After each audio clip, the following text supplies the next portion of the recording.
السلام علیکم ورحمۃ اللہ وبرکاتہ۔ کیسے ہیں آپ لوگ؟ امید کرتا ہوں کہ آپ لوگ خیر و عافیت سے ہوں گے۔ آج ایک نئی ویڈیو لے کر کے آیا ہوں، کمپلیٹ ہسٹوری آف مکہ، یعنی اسے میں مکہ کے بارے میں بتایا گیا ہے، کب بنا اور کیسے۔ تو آئیے مل کر کے سنتے ہیں، دیکھتے ہیں اس میں کیا کچھ نئی سننے کو ملتا ہے۔ بسم اللہ الرحمن الرحیم۔ السلام علیکم دوستو، اللہ تبارک و تعالیٰ قرآن پاک کی سورہ ال عمران میں ارشاد فرماتا ہے، اور بے شک اللہ تبارک و تعالیٰ کا پہلا گھر جو لوگوں کے لیے مقرر کیا گیا وہ مکہ میں ہے، جو ساری دنیا کے لیے برکت والا اور ہدایت والا ہے۔ میرے دوستو، کیا آپ جانتے ہیں کہ دنیا میں سب سے پہلے اللہ تبارک و تعالیٰ نے اپنے گھر خانہ کعبہ کو کس طرح اور کب بنایا؟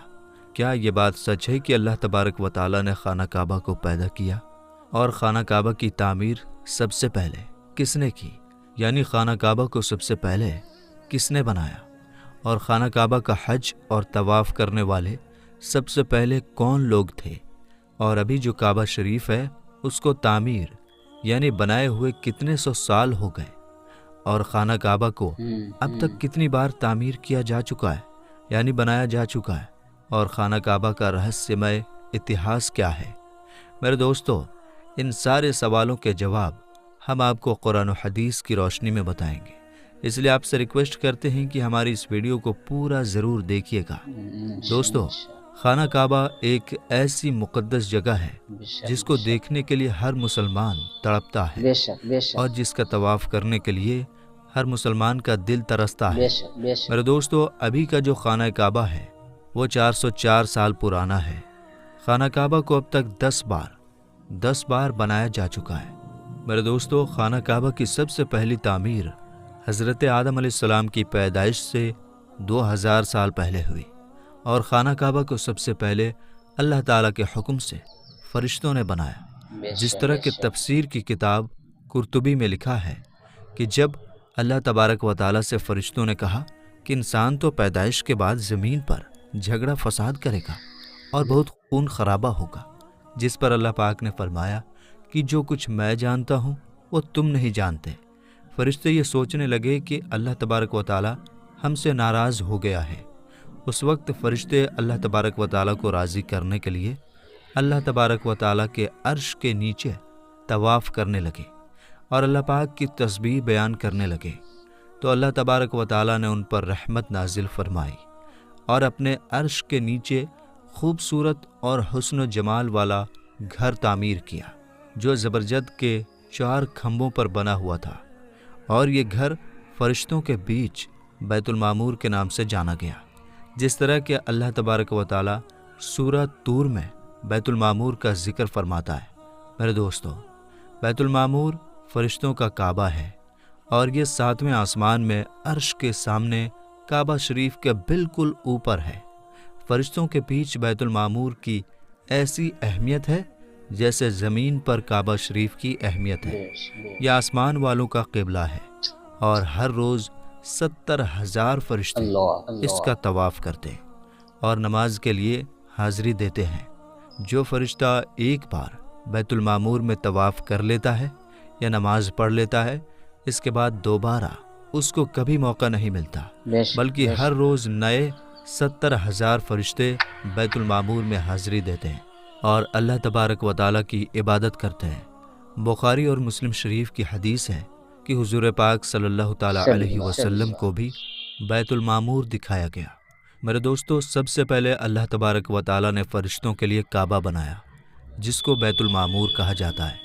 اس کے بعد اللہ تبارک و تعالیٰ نے فرشتوں کو حکم دیا کہ زمین پر بھی اس بیت المعمور کے جیسا میرا گھر بناؤ، تاکہ جس طرح فرشتے بیت المعمور کا طواف کرتے ہیں، اسی طرح زمین پر میرے بندے اس گھر کا طواف کریں اور میری عبادت کریں۔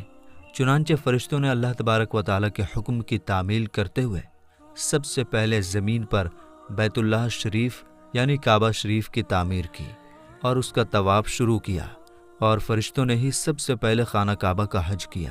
میرے دوستو، خانہ کعبہ کی دوسری تعمیر اس وقت ہوئی جب اللہ تبارک و تعالیٰ نے حضرت آدم علیہ السلام کو پیدا کرنے کے بعد زمین پر اتارا۔ اس طرح جب حضرت آدم علیہ السلام جنت سے زمین پر تشریف لائے تو حضرت آدم علیہ السلام نے اللہ تبارک و تعالیٰ کی بارگاہ میں عرض کی، یا رب العالمین، میں یہاں نہ تو ملائکہ کی تسبیح و تکبیر سن سکتا ہوں اور نہ ہی کوئی عبادت گاہ دیکھتا ہوں جیسا کہ آسمان میں بیت المعمور کو دیکھا کرتا تھا، جس کے چاروں طرف فرشتے طواف کیا کرتے تھے۔ حضرت آدم علیہ السلام کی یہ فریاد سن کر اللہ تبارک و تعالیٰ نے حضرت آدم علیہ السلام سے فرمایا کہ جاؤ، جہاں پر ہم نشان بتائیں وہاں کعبہ بنا کر اس کے چاروں طرف طواف بھی کر لو اور اس کی طرف منہ کر کے نماز بھی ادا کرو۔ حضرت جبرائیل علیہ السلام کو اللہ تبارک و تعالیٰ نے حضرت آدم علیہ السلام کو گائیڈ کرنے کے لیے ان کے ساتھ بھیجا۔ چنانچہ حضرت جبرائیل علیہ السلام اللہ تبارک و تعالیٰ کے حکم پر حضرت آدم علیہ السلام کے ساتھ چل پڑے اور انہیں اس جگہ پر لائے جہاں سے زمین بنی تھی، یعنی جس جگہ سے سب سے پہلے زمین کی جھاگ پیدا ہوئی تھی اور پھر وہی جھاگ پھیل کر پوری زمین بنی۔ اس جگہ پر حضرت جبرائیل علیہ السلام نے اپنے پر کو زمین پر مارا تو ساتوں زمین تک خانہ کعبہ کی بنیاد ڈال دی، جن بنیادوں کو فرشتوں نے 5 پہاڑوں کے پتھروں کی مدد سے بھرا اور ان بنیادوں پر چاروں طرف دیواریں کھڑی کر دی۔ ان 5 پہاڑوں میں کوہ لبنان، کوہ طور، کوہ جود ہیرا وغیرہ بھی شامل تھے۔ اس طرح جب دوسری بار بنایا جا رہا تھا تو حضرت جبرائیل علیہ السلام، حضرت آدم علیہ السلام اور حضرت اماں حوا رضی اللہ تعالی عنہا بھی شامل تھے۔ حضرت اماں حوا رضی اللہ تعالی عنہا مٹی اٹھا کر لاتی اور حضرت آدم علیہ السلام خانہ کعبہ کو بناتے جاتے۔ جب خانہ کعبہ کی تعمیر کا کام پورا ہو گیا تو پھر اللہ تبارک و تعالیٰ نے حضرت آدم علیہ السلام کو طواف کرنے کا حکم دیا اور ساتھ ہی فرمایا کہ آپ پہلے انسان ہیں اور یہ پہلا گھر ہے۔ پھر حضرت آدم علیہ السلام خانہ کعبہ کی طرف منہ کر کے نماز ادا کیا کرتے اور اللہ تبارک و تعالیٰ کی عبادت میں لگے رہتے۔ خانہ کعبہ کو تیسری بار کس نے بنایا؟ تو دوستو، آدم علیہ السلام کے بنانے کے بعد وقت کے ساتھ ساتھ خانہ کعبہ کی دیواریں بھی کمزور ہونے لگیں، تو حضرت آدم علیہ السلام کے بیٹے حضرت شیث علیہ السلام نے مٹی اور پتھر سے خانہ کعبہ کو تیسری بار بنایا، جبکہ کچھ مفسرین کا یہ کہنا ہے کہ حضرت شیث علیہ السلام نے صرف خانہ کعبہ کی مرمت کا کام کیا، اس کی تعمیر نہیں کی۔ میرے دوستو، اب بات کرتے ہیں خانہ کعبہ کو چوتھی بار کس نے بنایا؟ تو دوستو، خانہ کعبہ کو چوتھی بار اس وقت بنایا گیا جب اللہ تبارک و تعالیٰ نے حضرت نوح علیہ السلام کی قوم پر طوفان کا عذاب بھیجا۔ طوفان نوح میں خانہ کعبہ کی عمارت غائب ہو گئی اور کچھ روایت کے مطابق خانہ کعبہ کی عمارت کو اٹھا لیا گیا اور یہ جگہ صرف ایک اونچے اور لال ٹیلے کی طرح رہ گئی تھی۔ اس طوفان کے بعد جب حضرت ابراہیم علیہ السلام اس دنیا میں تشریف لائے تو اللہ تبارک و تعالیٰ نے حضرت ابراہیم علیہ السلام کو خانہ کعبہ کو بنانے کا حکم دیا۔ حضرت ابراہیم علیہ السلام نے چوتھی بار خانہ کعبہ کو کس طرح بنایا، اس واقعے کے پیچھے کی کہانی کچھ اس طرح ہے کہ جب اللہ تبارک و تعالیٰ کے حکم کے مطابق حضرت ابراہیم علیہ السلام نے اپنی بیوی حضرت بی بی ہاجرہ رضی اللہ تعالیٰ عنہا اور اپنے بیٹے حضرت اسماعیل علیہ السلام کو مکہ کی بنجر و ویران زمین اور پہاڑوں کے بیچ چھوڑ دیا، جہاں پر کوئی انسانی آبادی کا نام و نشان نہ تھا اور نہ ہی خانہ کعبہ کی عمارت تھی۔ خانہ کعبہ کی جگہ بس ایک لال رنگ کا ٹیلا تھا۔ اس وقت حضرت ابراہیم علیہ السلام نے اپنی بیوی اور بچوں کو چھوڑ کر اللہ تبارک و تعالیٰ کے حکم کے مطابق مکہ کی طرف پہلا سفر کیا۔ اس کے بعد جب دوسری بار حضرت ابراہیم خاندان سے ملنے کے لیے فلسطین سے مکہ آئے تو تب حضرت اسماعیل علیہ السلام کی قربانی کا واقعہ پیش آیا، اور تیسری بار جب حضرت ابراہیم علیہ السلام مکہ میں تشریف لائے تو حضرت اسماعیل علیہ السلام کی شادی ہوئی اور اس وقت حضرت ہاجرہ رضی اللہ تعالی عنہا کا انتقال ہو چکا تھا۔ چوتھی بار جب حضرت ابراہیم علیہ السلام مکہ میں تشریف لائے تو آپ کی ملاقات آپ کے بیٹے حضرت اسماعیل علیہ السلام سے نہ ہوئی۔ پھر پانچویں بار جب حضرت ابراہیم علیہ السلام مکہ میں تشریف لائے تو اس وقت اللہ تبارک و تعالیٰ نے حضرت ابراہیم علیہ السلام کو کعبہ شریف کو بنانے کا حکم دیا۔ حضرت ابراہیم علیہ السلام نے حضرت اسماعیل علیہ السلام سے فرمایا کہ میرے بیٹے، اللہ تبارک و تعالیٰ نے مجھے حکم دیا ہے کہ میں اس گھر کی تعمیر کروں، یعنی اس گھر کو بناؤں۔ تو حضرت اسماعیل علیہ السلام نے عرض کیا کہ ضرور کیجیے، میں خدمت کے لیے حاضر ہوں۔ چنانچہ ایک روایت کے مطابق خانہ کعبہ کی بنیادوں کا نشان حضرت جبرائیل علیہ السلام نے بتایا۔ اس پر حضرت ابراہیم علیہ السلام اور حضرت اسماعیل علیہ السلام نے بنانا شروع کیا۔ جب کھدائی شروع ہوئی تو پرانی بنیادیں دکھنے لگیں جن پر حضرت آدم علیہ السلام نے کعبہ شریف کو بنایا تھا۔ حضرت آدم علیہ السلام کی بنیادوں کے دکھ جانے کے بعد خانہ کعبہ کی تعمیر شروع ہوئی۔ حضرت ابراہیم علیہ السلام اپنے اس بڑھاپے میں ایک کاریگر اور حضرت اسماعیل علیہ السلام ایک مزدور کی حیثیت سے خانہ کعبہ کو بنانے لگے۔ کوہ لبنان، کوہ ہرا، کوہ ابو القیس، کوہ صفا اور کوہ مروہ، ان پانچوں پہاڑوں سے حضرت جبرائیل علیہ السلام پتھر اٹھا کر لاتے اور حضرت ابراہیم علیہ السلام کعبے میں لگاتے۔ پھر حضرت جبرائیل علیہ السلام کی نشاندہی سے جبل ابی قبیس کے کنویں سے 2 پتھر ملے۔ حضرت ابراہیم علیہ السلام ان پتھروں کو اٹھا کر لائے۔ ان میں سے ایک پتھر حجر اسود تھا اور دوسرا پتھر مقام ابراہیم کے نام سے مشہور ہوا۔ میرے دوستو، مقام ابراہیم وہ مشہور پتھر ہے جس پر کھڑے ہو کر حضرت ابراہیم علیہ السلام نے کعبہ کی دیواریں بنائی۔ جیسے جیسے خانہ کعبہ کی دیواریں اونچی ہوتی جاتی، ویسے ویسے وہ پتھر بھی ہوا میں اونچا ہوتا جاتا۔ میرے دوستو، نبی کریم صلی اللہ تعالیٰ علیہ وسلم نے ارشاد فرمایا کہ حجر اسود جب جنت سے اتارا گیا تو دودھ سے بھی زیادہ سفید تھا، پھر انسانوں کے گناہ نے اسے کالا کر دیا۔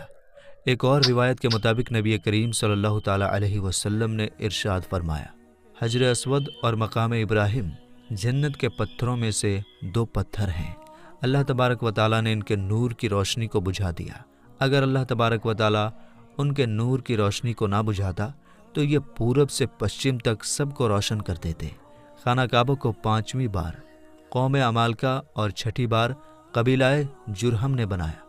قبیلہ جرہم میں سے جس شخص نے یہ کام کیا اس کا نام حرش بن مداد اصغر تھا۔ خانہ کعبہ کو 7ویں بار بنانے والے نبی کریم حضرت محمد مصطفیٰ صلی اللہ تعالیٰ علیہ وسلم کے پاک خاندان میں سے ایک بزرگ ہیں جن کا نام حضرت قصہ بن کلاف تھا۔ انہوں نے خانہ کعبہ کو نئے سرے سے بنانا شروع کیا اور ایک بے مثال پختہ عمارت بنوائی۔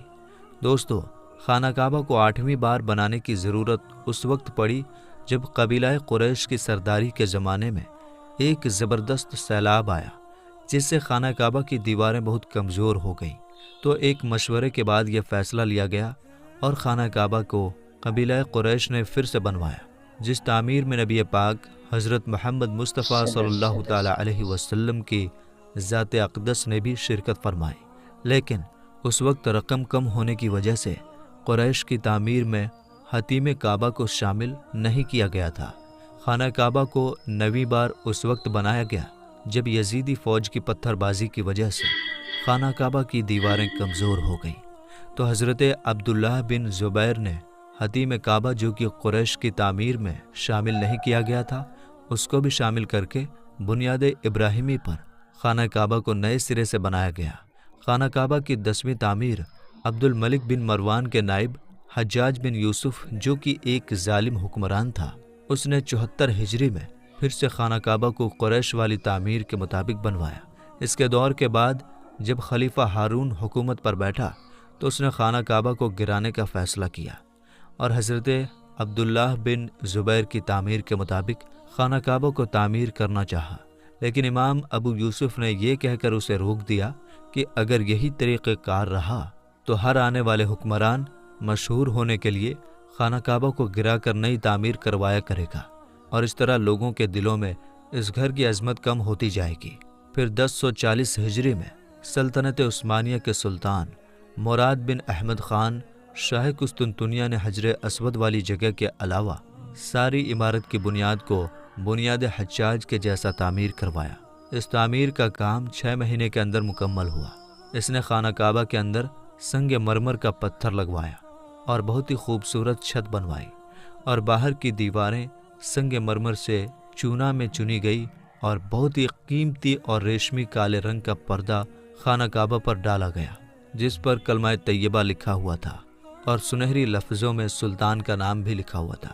اس طرح سلطنت عثمانیہ کی تعمیر کے بعد شاہ فہد بن عبدالعزیز نے سن 1417 میں کعبہ شریف کو نئے سرے سے بنانے کا کام شروع کیا، اور ابھی جو خانہ کعبہ ہے وہ کم و بیش 404 سال پرانی ہے، کیونکہ یہ عمارت 1040 ہجری میں بنی اور اب 1443 ہجری ہے۔